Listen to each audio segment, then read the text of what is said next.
हे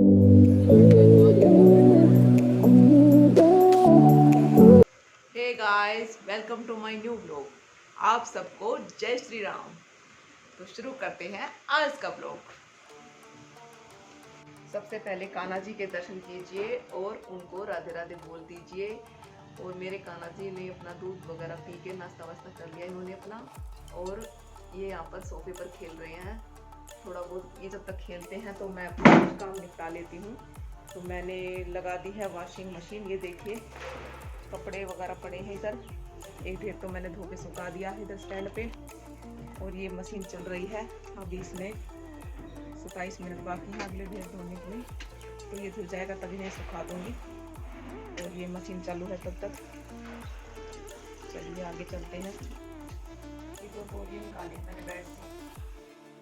नहीं, ये पहले मैं खरीद कर लेकर आई थी। तो क्योंकि वो जो ये हाथ पोछने के निकालती हूँ यहाँ पर बाथरूम के आगे वाले दूसरे वाले बाथरूम, तो वहाँ डालूंगी। एक ये है और एक और है, ये पर्पल कलर का। तो काफ़ी साइज बड़ा है ना। अच्छा, एक तरफ से वेलवेट है और एक तरफ से ऐसा कॉटन में। ये बिल्कुल सही है, अच्छा लग रहा था।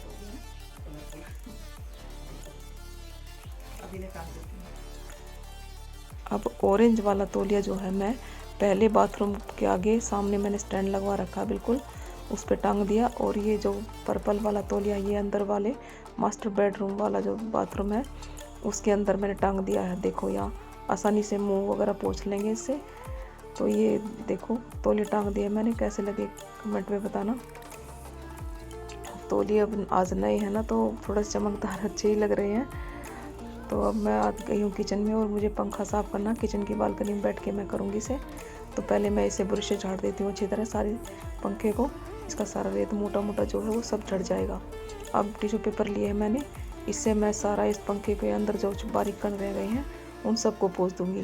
जो थोड़ी बहुत चिकनाई वगैरह जो खींच लेता पंखा तो वो भी इससे आसानी से साफ़ हो जाएगी। क्योंकि कपड़ा लेते हैं ना तो फिर उसे धोने में दिक्कत होती है। तो मैं टिश्यू पेपर से साफ़ कर देती हूँ। टिश्यू पेपर से ना बहुत अच्छा चमक जाता है और मतलब आसान भी तरीका है। तो बस टिश्यू पेपर से चमक जाएगा, बढ़िया लगेगा। तो बस इसे साफ़ करने के बाद मैं इसे फिर उठाकर ऊपर की अलमारी में रख दूँगी ताकि फिर अगले सीजन में इसे निकाल लें, गर्मी आएगी तब। तो ये पंखा मेरा हो गया साफ़। ये देखो कितना चमक गया और ये देखो कितना कचरा निकला है।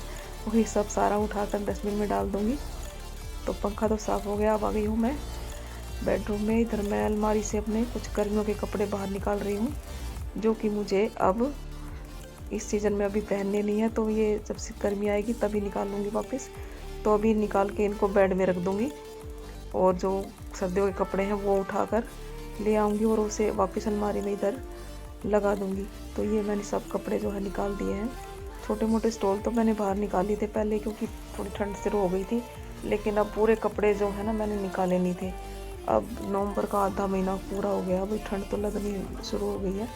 चलो करते हैं इनका भी कुछ अब।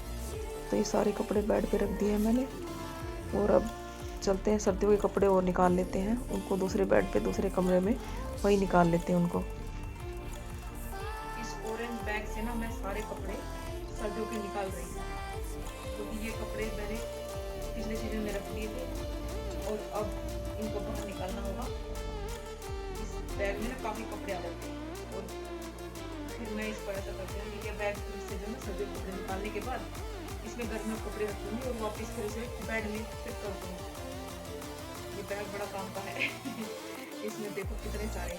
और ये हो गया खाली। अब इसे फिर से भर दूँगी। गर्मियों के कपड़े काफ़ी सारे आ जाएंगे तो कितना बड़ा है। मेरे सर्दियों के कपड़े सारे तो नहीं आते लेकिन कुछ तो बहुत सारे आ जाते हैं। बैग बेड में रखने में ना सेफ होता है। अरे सारे कपड़े ये राउंड वाला बैग भी मैंने खाली कर दिया है। अब इसमें मैं गर्मियों के कपड़े भर दूंगी। सर्दियों के मैंने सब निकाल लिए हैं बाहर। अब मैं नहा लेती हूँ और मैंने निकाल लिए हैं कपड़े। आज मैं ये डाल लेती हूँ नहाने के बाद।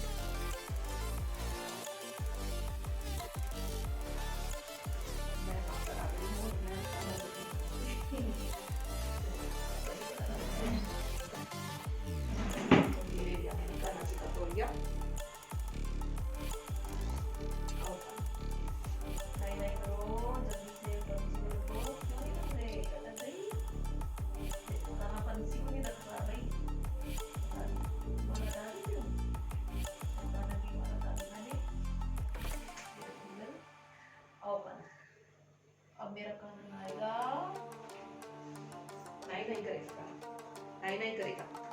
अब मैं कान्हा जी को नहलाऊंगी। ये मैंने इनका तौलिया ले लिया और ये कान्हा जी की माला वगैरह हटा दी, मैंने बर्ची हटा दी। अब कान्हा नहाएंगे। अब कान्हा जी नहाएंगे और मैंने कान्हा जी की सब तैयारियां कर दी हैं उनके स्नान करने की। ये चंदन पाउडर रख दिया और लोटे में पानी है और उनका टॉवल वगैरह सब पास रख लिया है। अब मैं उन्हें नहला दूँगी। और ये देखिए मेरे कान्हा जी नहा चुके हैं और ये इन्हें ठंड लग रही है, नहाने के बाद गर्म पानी से नहाए हैं तो इनको मैंने अच्छी तरह छुपा के बिठा दिया है इधर। अब इनकी ड्रेसिंग होगी, ये सब अपना ड्रेसेस वगैरह पहन लेंगे, श्रृंगार कर लेंगे। मेरे कान्हा प्यारे, मेरे चुन्नू मुन्नू। कान्हा जी ने फलाहार वगैरह कर लिया। अब वो झूले में विराजमान है और थोड़ी देर झूले में झूलेंगे, उसके बाद मैं उन्हें सुला दूंगी। तो ये कान्हा जी के कपड़े हैं जो उन्होंने पहने थे, वो मैंने धो दिए हैं और ये मैंने पानी में मतलब सर्फ से निकाल दिए थे और मैं पानी में से निकाल रही हूँ उनको अच्छी तरह खंगाल कर। तो ये कान्हा जी के कपड़े धोकर मैं इन्हें सुखा दूँगी। ये निचोड़ दिए मैंने। चलो ये कान्हा जी का कपड़े तो धुल गए। अब कान्हा जी अपना सो गए हैं अपना फलाहार वगैरह करने के बाद।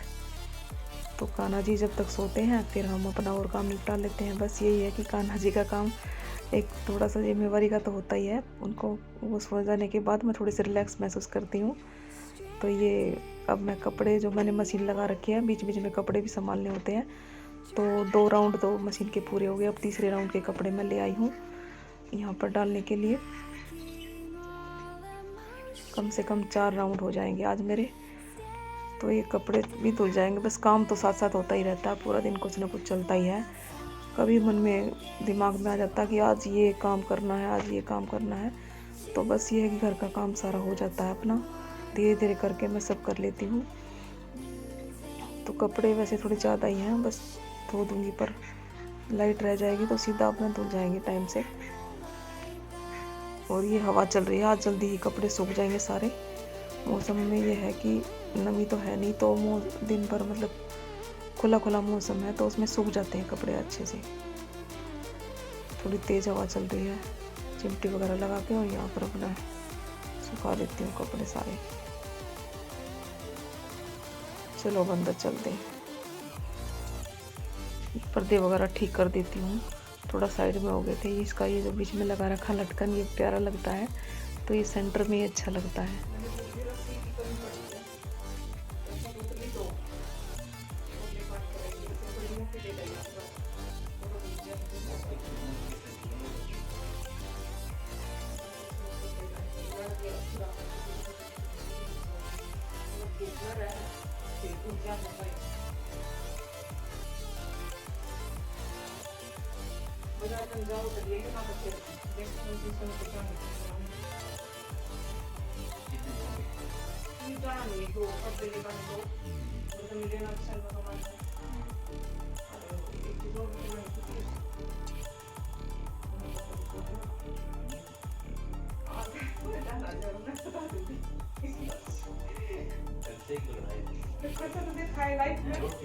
खर्चा नहीं है तो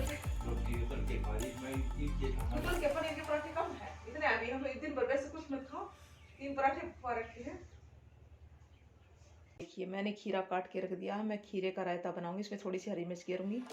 हरी मिर्च को मैंने 2 भागों में कर दिया है, तो आधी सब्जी में डालेंगे, आधी एक खीरे के रायते में डालेंगे। और मैं बनाने जा रही हूँ आलू की जीरे वाली सब्जी। तो मैंने आलू भी काट दिए हैं और ये दही है निकाल के रख दी फ्रिज से। और ये आटा मैंने सुबह ही लगा दिया था क्योंकि सुबह पराठे बनाए थे ना, तो सुबह बन गया था। और मैंने चढ़ा दिया है तेल कढ़ाई में। आज मैं जीरे वाले आलू बनाऊंगी, तो मैंने सरसों के तेल में बनाने जा रही हूँ आज। तो मैंने फ्राई पैन चढ़ा दिया गैस पे। अब गैस कर देती हूँ ऑन। वही गैस ऑन हो गई और सिम पे कर देती हूँ। अभी थोड़ी देर में गर्म हो जाएगा तेल इसका, धीरे धीरे धीमी आंच पर, क्योंकि स्टील की फ्राई पैन है ना, तो ये जल्दी गर्म हो जाता है। तो धीरे धीरे होगा, तो मैं मसाले वगैरह डालूंगी तो जल्दी से हो जाएगा।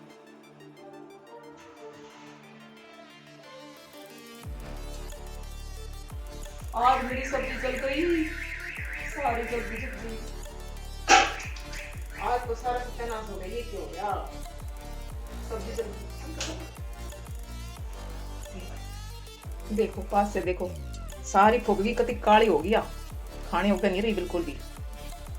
मैंने आज स्टील के फ्राई पैन में बनाई ना, तो पहली बार बनाई थी इसमें, पर इसमें जल गई। मुझे लगता है इसका कुछ हिसाब मुझे पता नहीं था, पहली बार इसमें सब्ज़ी बनाई सूखी, तो ये जल गई भाई। अब क्या करें, इसका लगता है बिना पानी के इसमें बनेगी नहीं। वैसे तो बाहर ही है ये, पर पता नहीं क्या हुआ इसके अंदर।